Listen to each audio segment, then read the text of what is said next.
12 years old Emily lived with her father in the small suburban house. Since her mother died, her father had become everything to her. One morning, her father said he was leaving on the business trip and would be back late at night. "Don't open the door for anyone," he said, strictly kissing her forehead. "Even if you think it's me, check first." Emily nodded. After coming home from school, she did her homework and went to bed. She had a dream. She stood on the edge of a busy highway. On the other side stood her father. He was cupping his hands to his mouth and screaming desperately, but the sounds of cars drowned out his voice. She strained her ears and could barely make out the words. "Don't open the door." And then Emily woke up. A loud doorbell was echoing through the house. She jumped up, put on her slippers, and ran to the door.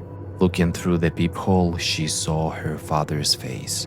"Hold on, Dad, opening up," she yelled and grabbed the deadbolt. But something stopped her.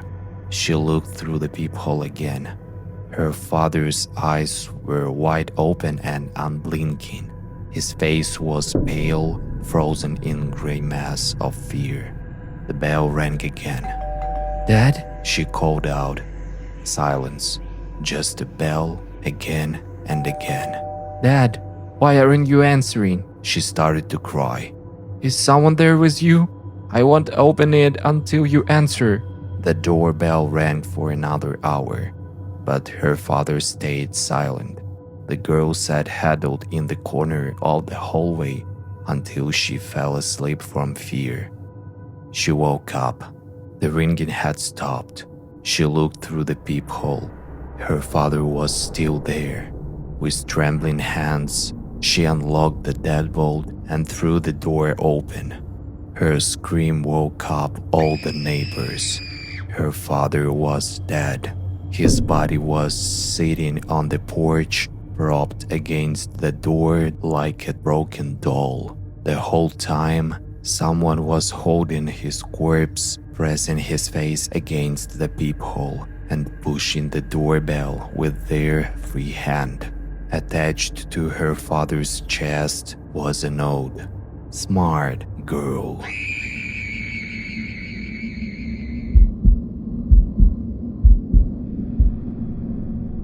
There was a time about 5 years ago when Mom started complaining about the doorbell ringing. It happened at night, between 2 and 3 a.m. Persistent, demanding. Mom said she was always surprised that no one else in the house heard it but her. She would go downstairs, walk to the hallway, and ask, "Who is it?" And every single time, the answer was dead silence. We didn't have the peephole back then.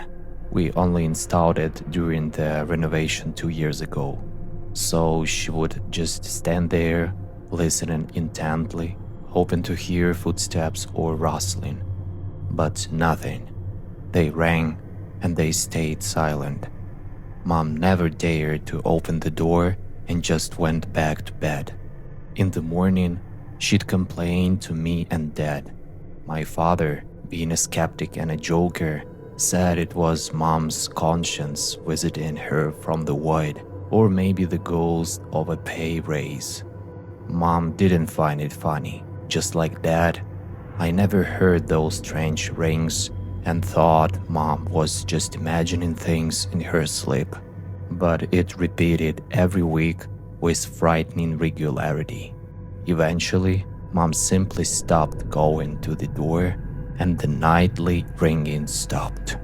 As it turned out, only for a while. Since last year, I've started suffering from insomnia. I could lie in the dark for hours, staring at the ceiling, listening to the clock ticking right next to my ear. On nights like this, time drags slowly, like thick molasses. Only when the windows start to turn gray does sleep arrive, usually hollow and colorless. I didn't take sleeping pills. I just drank herbal tea with mint, But it didn't help much. The night turned into torture. It happened on one of those sleepless nights. Early February, a deep, moonless night. Outside, snow was falling heavily. I was alone in the house. My parents had gone to visit my grandmother, but couldn't make it back. Buses and roads were cancelled due to the blizzard.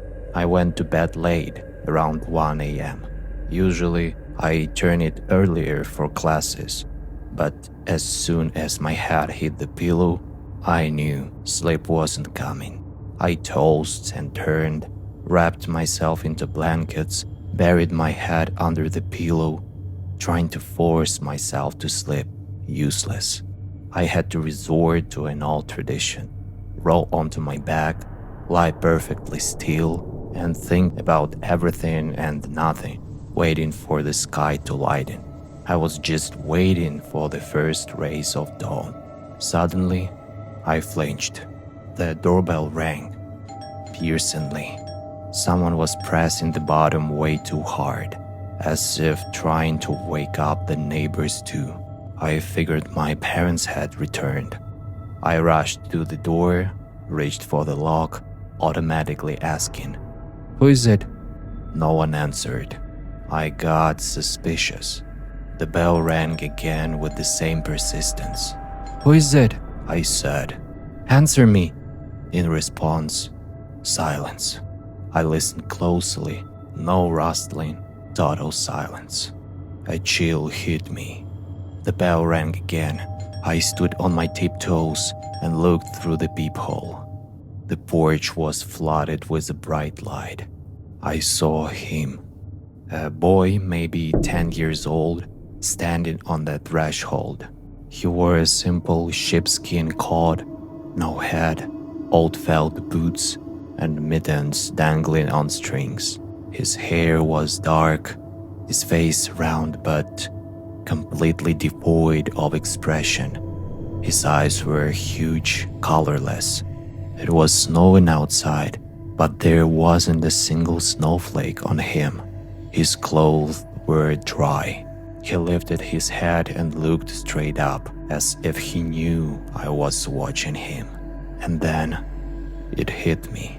How did such a small kid reach the doorbell? Why is he silent? And where did he come from? There are no kids that age in our neighborhood. The terror soaked into my bones.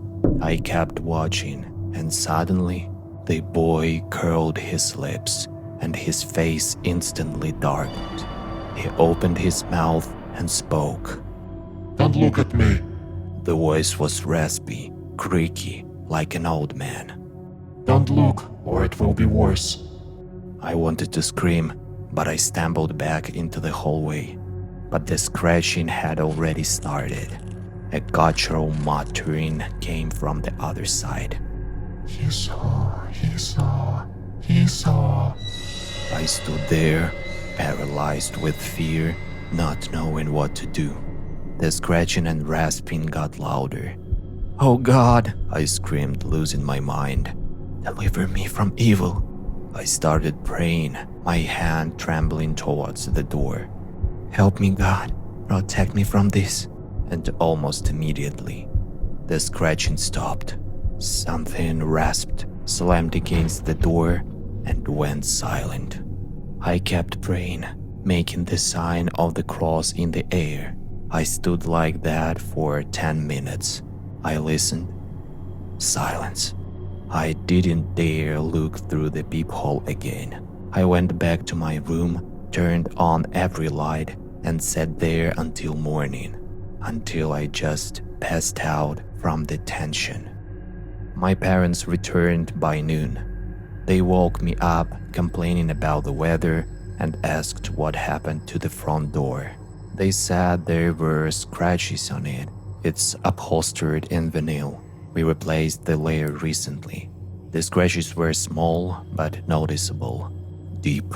I thought I was going to faint when I saw them myself, but I held it together. Since then, I haven't heard the doorbell ring. Neither has Mom. And thank God someone or something really accepted that it wouldn't be let in. Or maybe it got scared that it was seen. Or it's knocking on another door. And God forbid someone opens it.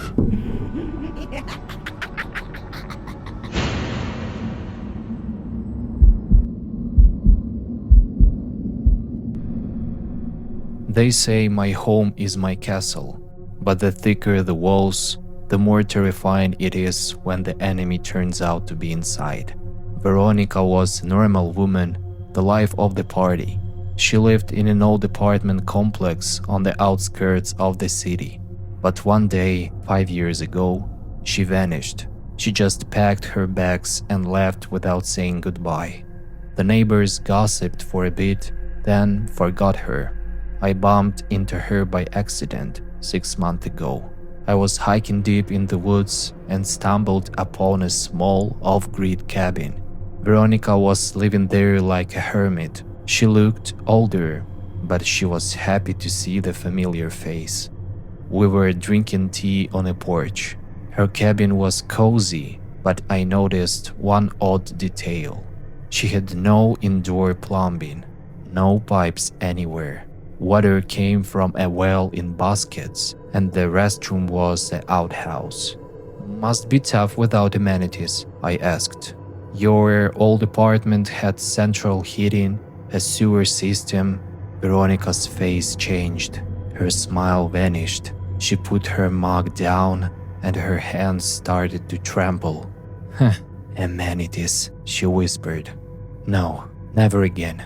You have no idea what can live inside those pipes. And then she told me why she ran away. I loved that apartment.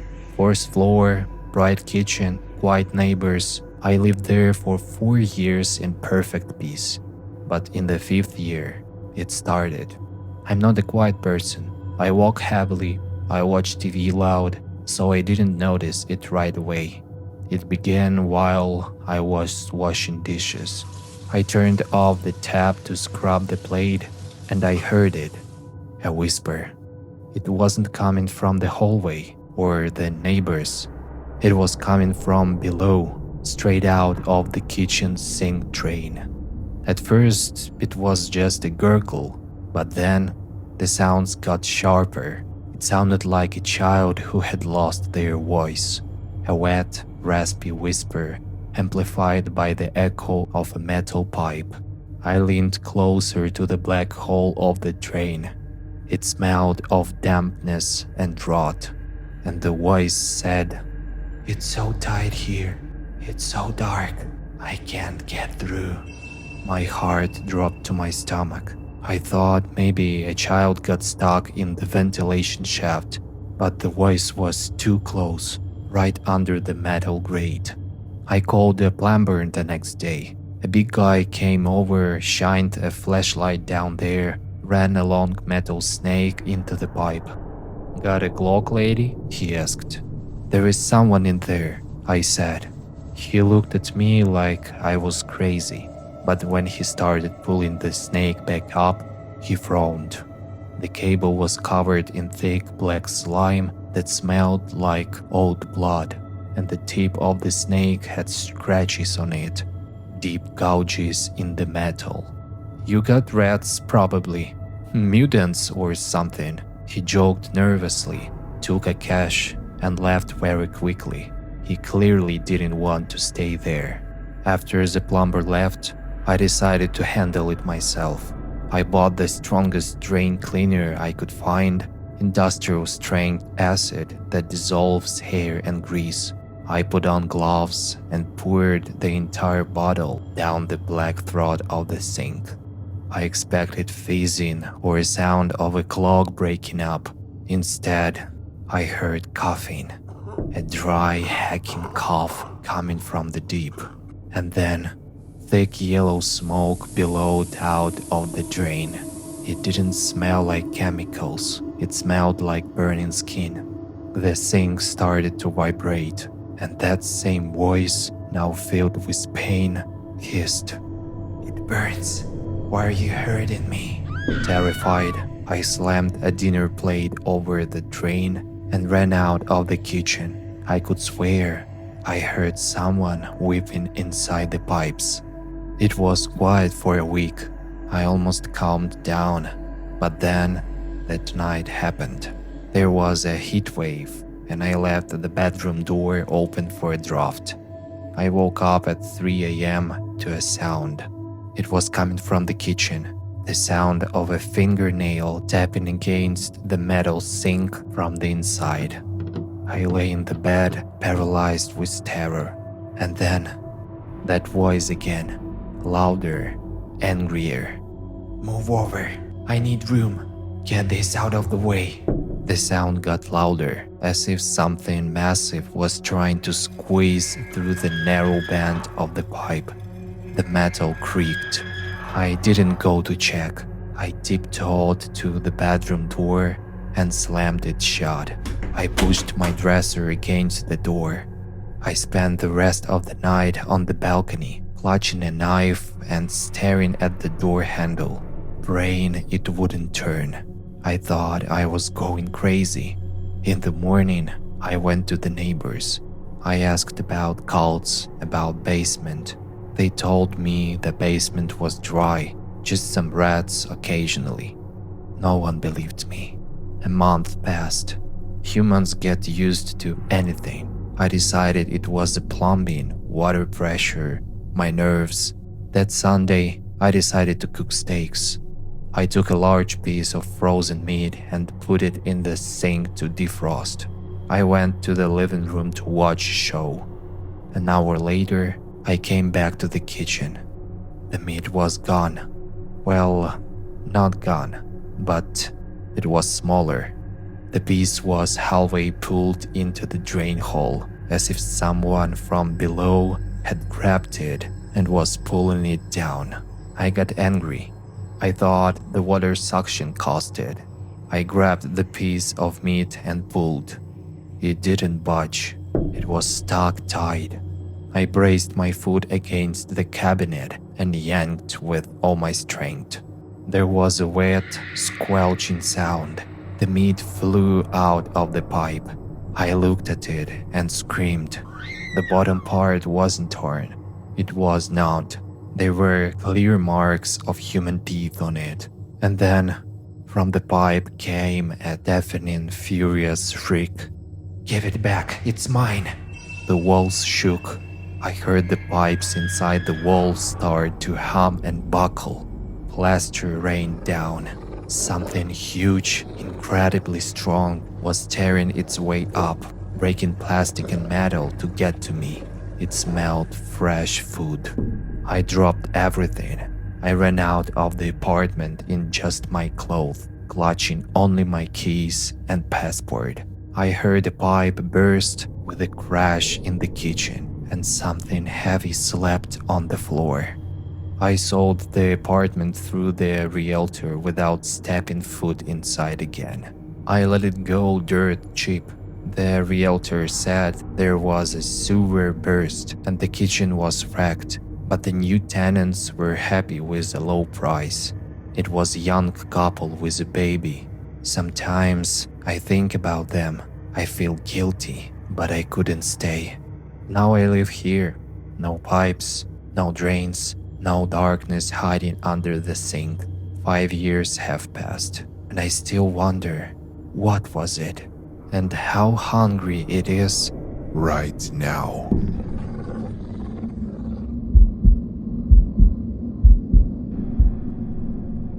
It was a cold winter evening. Sarah, a 16-year-old girl, was home alone. Her parents had gone to a friend's holiday party. Heavy snow had been falling all day, covering the world in a white blanket, but inside it was warm. Sarah sat on the living room couch, wrapped in a wool blanket, watching a movie.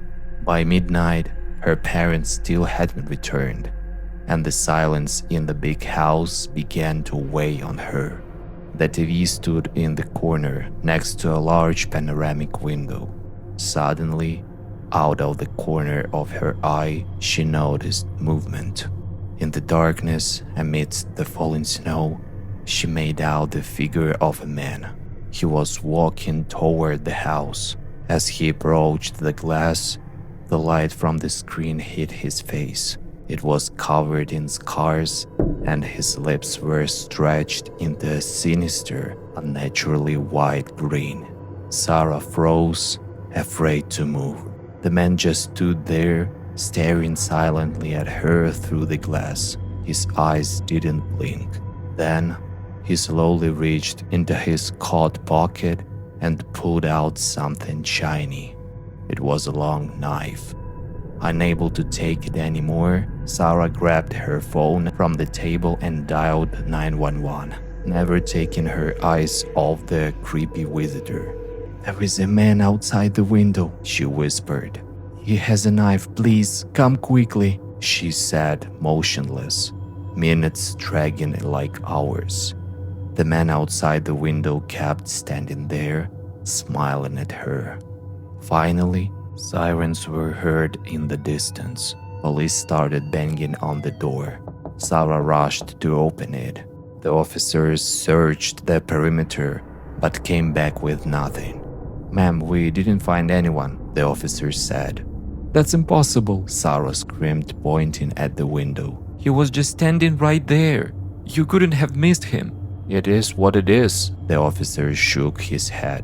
"There is a fresh snow outside. It is completely undisturbed. If someone had been standing there, there would be footprints." "But I saw him with my own eyes," she insisted.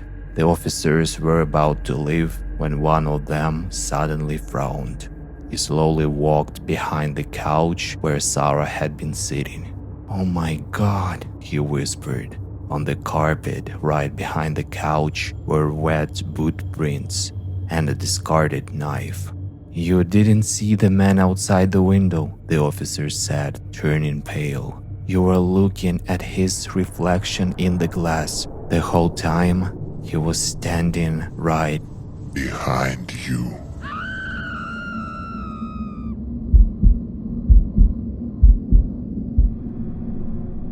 I've always hated the city. The endless noise, the smog, the fake smiles of people who don't give a damn about you. I needed an escape. I was lucky enough to inherit an old cabin up in the Cascade Mountains. Real deep woods, miles from the nearest highway. It used to be my sanctuary, my safe haven. Until that night. Let me tell you why I'm never going back. The work week had been hell, so I just threw some groceries in the back of my SUV and drove north. The drive took forever. By the time my tires crunched onto the gravel driveway, the sun was already gone. The forest stood like a wall around the property, dark and silent. I was so drained, I didn't even unpack. I just crashed onto the bed and fell into a dreamless sleep. I was ripped out of sleep by a sharp, nasty sound. My car alarm. It was screaming through the woods, echoing all the trees. I checked my watch, 2:15 a.m. My first thought was bear or raccoon. Animals out here are always digging through trash. I looked out the window, pitch black, nothing there. I hit the key fob and the wailing stopped. The silence rushed back in, but I was wide awake now. I was just drifting off when it happened again. This time I didn't get up. I just lay there in the dark, annoyed. Seriously? I thought. I gotta check the wiring tomorrow. I hid the key through the covers. Silence. But exactly 5 minutes later, it screamed for the third time. Once is an accident, twice is a coincidence, 3 times. That's a pattern. A cold knot tightened in my stomach. Bears don't wait exactly 5 minutes. Pulling myself together, I slid out of bed quietly. I didn't turn on the lights. That's the golden rule. If someone's out there, don't show them where you are. I grabbed the window and peeled back the curtain just an inch.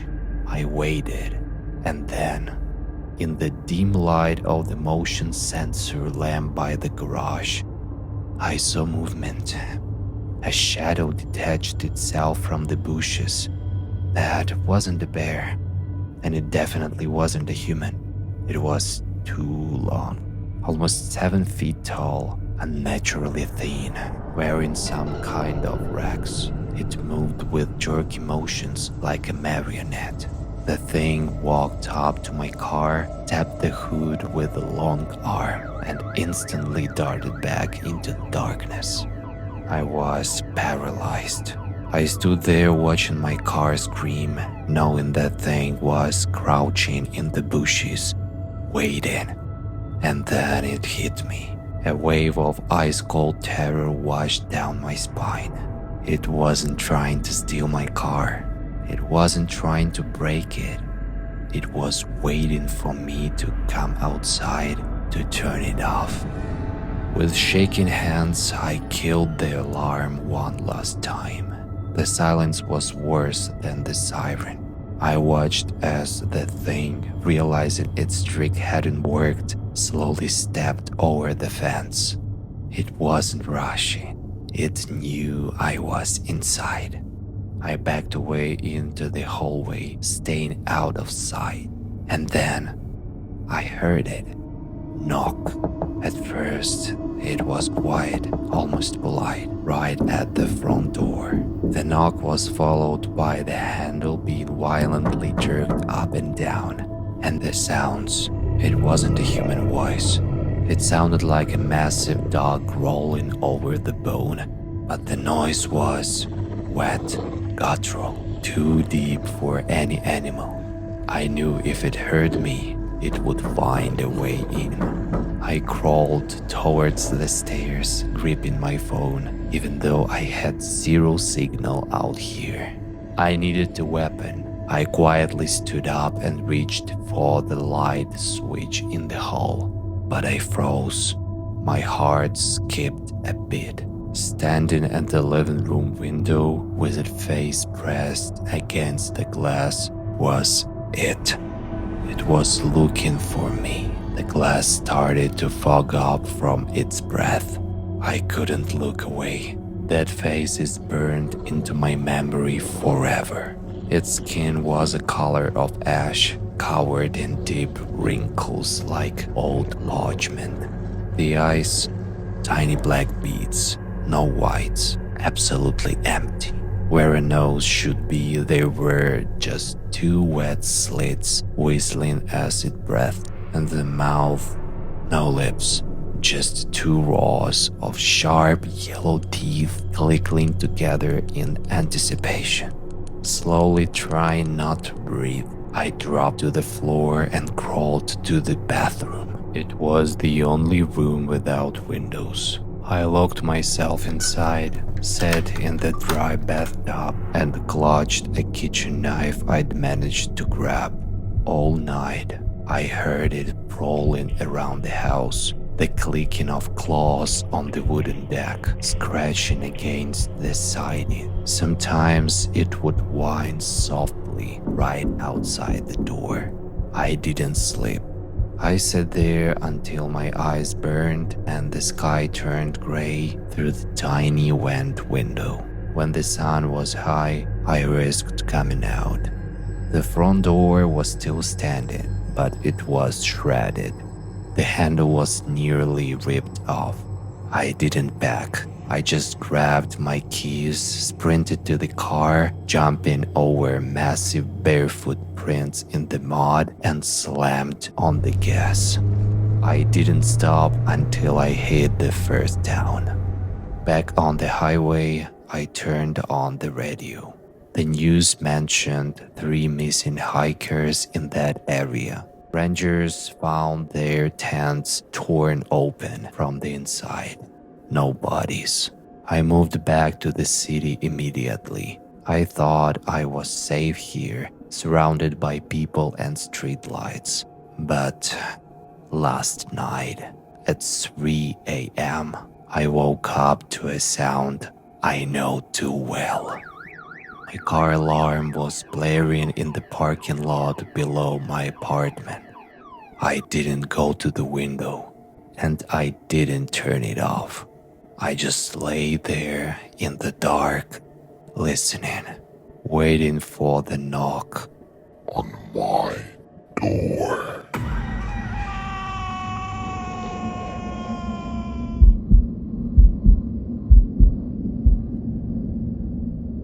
A couple decided to take a break and go into town for dinner. They called a babysitter they knew who often watched their kids.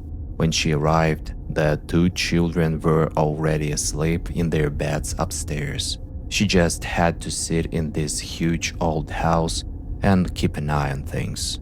Soon, she got bored.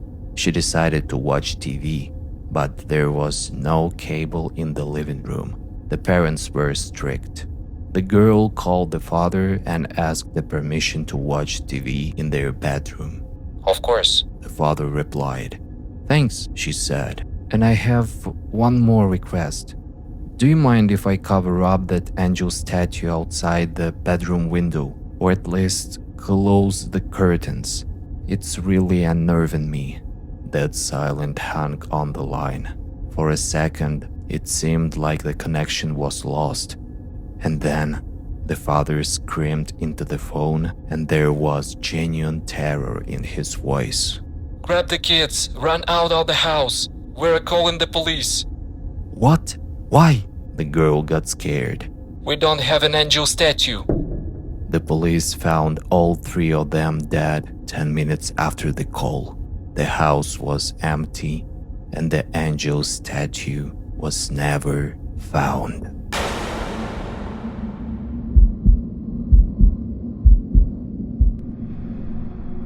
I've always been a skeptic.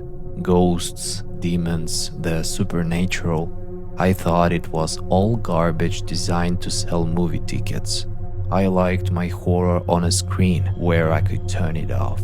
Real life was boring, predictable, or at least I thought it was, until a few weeks ago.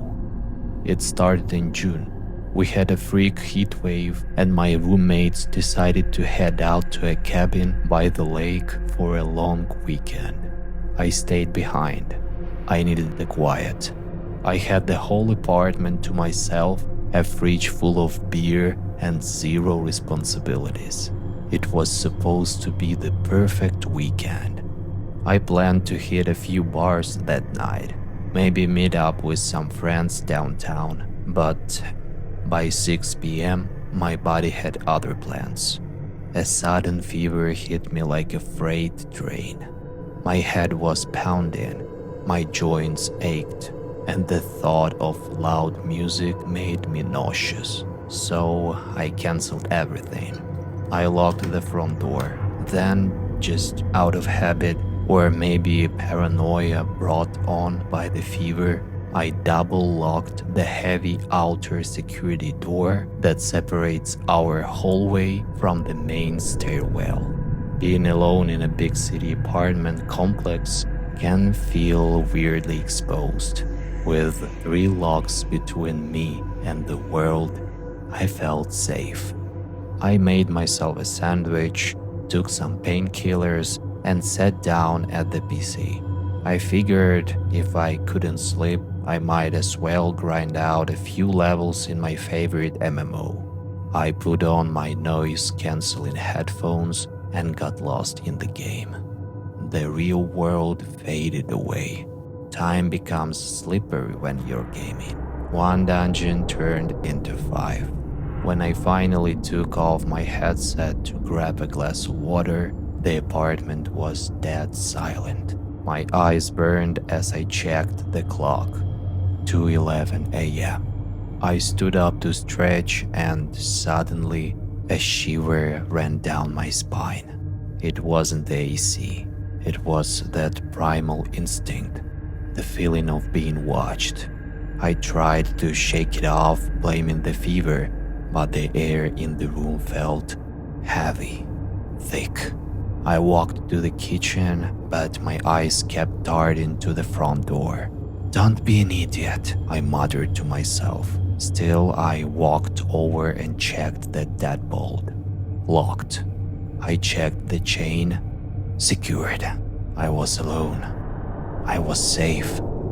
Time to sleep, I thought, turning out the monitor. The screen went black. That's when I heard it. Knock, knock, knock. 3 rhythmic taps, not on the heavy security door down the hall, right on my apartment door.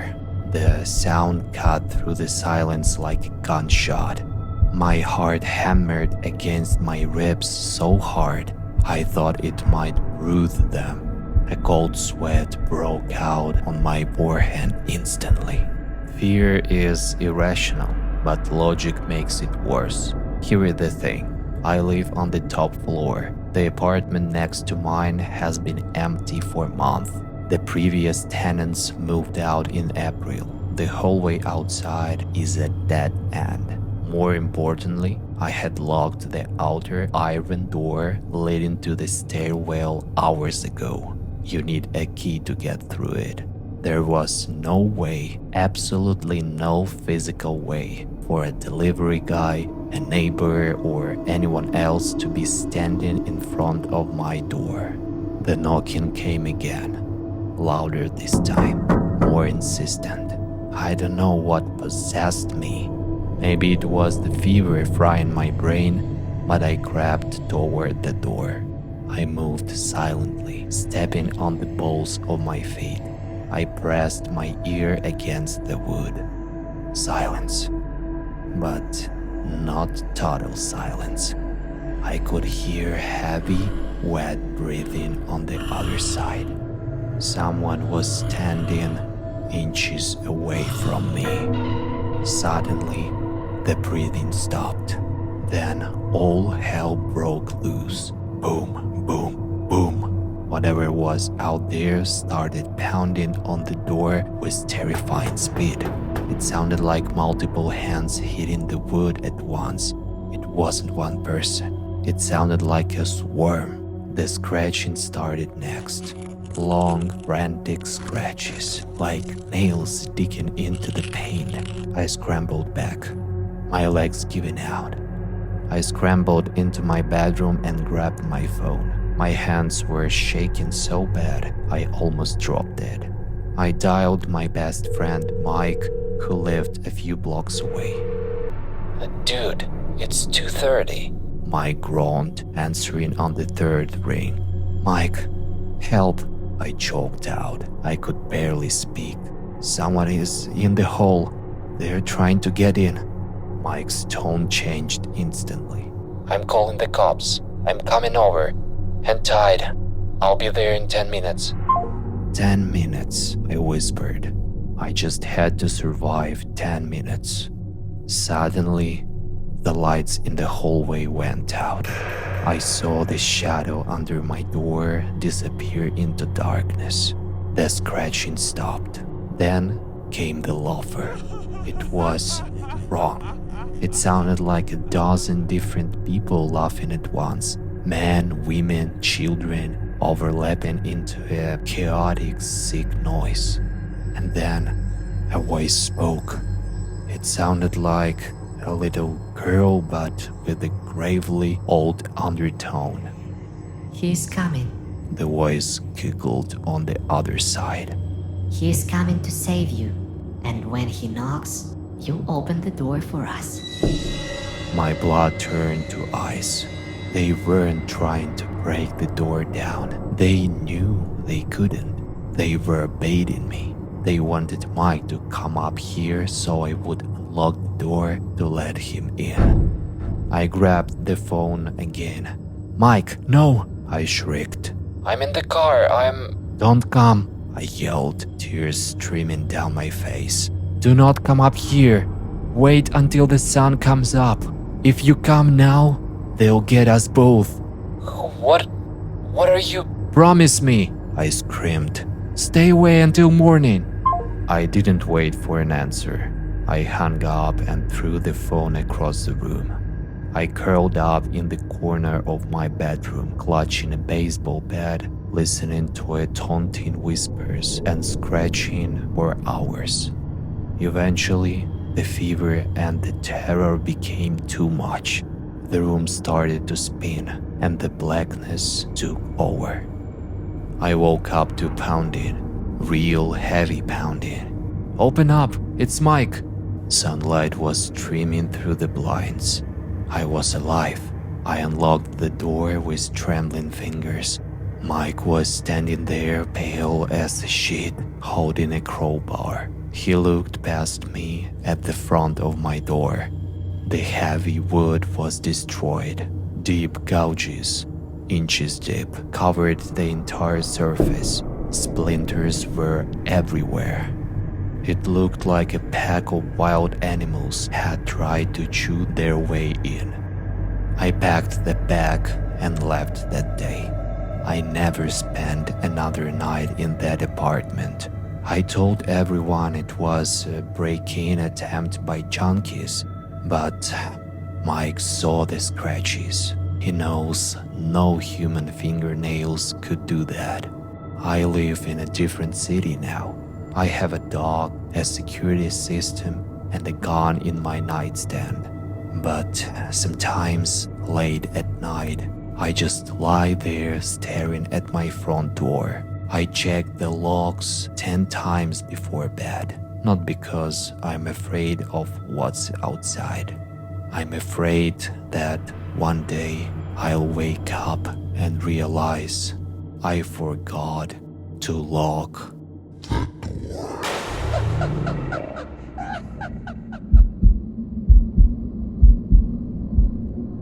My neighbor Julia told me this story.